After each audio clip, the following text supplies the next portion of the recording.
សាមញ្ញប៉ុន្តែទាន់សម័យឫស្សីធម្មជាតិប៉ុន្តែរឹងមាំជាអ្វីទៅនេះជាគម្រោង private villa មួយកន្លែងដែលស្ថិតនៅតាមបណ្ដាមាត់ទន្លេមេគង្គខេត្តកណ្ដាលដែលម្ចាស់គម្រោងនិងស្ថាបត្យករបានជ្រើសរើសប្រើប្រាស់ផលិតផលឫស្សីធម្មជាតិ Zoat Sulfate ពណ៌ Dark Savannah មកដេគ័រលើផ្នែកពិដាននិងទីតាំងផ្សេងៗទាំងក្នុងនិងក្រៅគម្រោង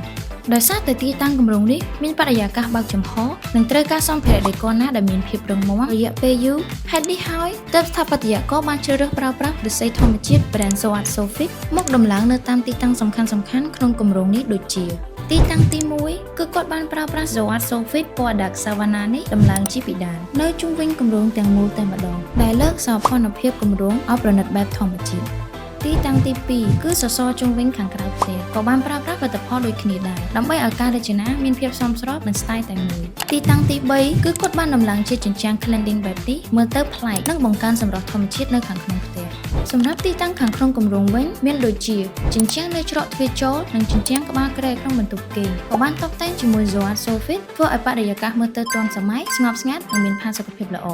ផលិតផលឫស្សីធម្មជាតិ Zoat មិនត្រឹមតែផ្ដល់ភាពស្រស់ស្អាតប៉ុណ្ណោះទេប៉ុន្តែថែមទាំងមានភាពរឹងមាំនិងធន់នឹងអាកាសធាតុខាងក្រៅដោយសារតែផលិតចេញពីឫស្សីធម្មជាតិ 100% និងផលិតតាមស្តង់ដារអន្តរជាតិអាចប្រើប្រាស់បាននៅខាងក្នុងនិងក្រៅអគារដោយមានទំនុកចិត្តដោយសារតែវាមានភាពធន់នឹងសំណឹកកណ្ដៀវមិនស៊ីធន់នឹងការឆាបឆេះរឹងមាំប្រើបានយូរអង្វែងហើយមាន4ពណ៌សម្រាប់ជ្រើសរើសតាក់ទងមកកាន់ Word Arthur ដើម្បីទទួលបានព័ត៌មានបន្ថែម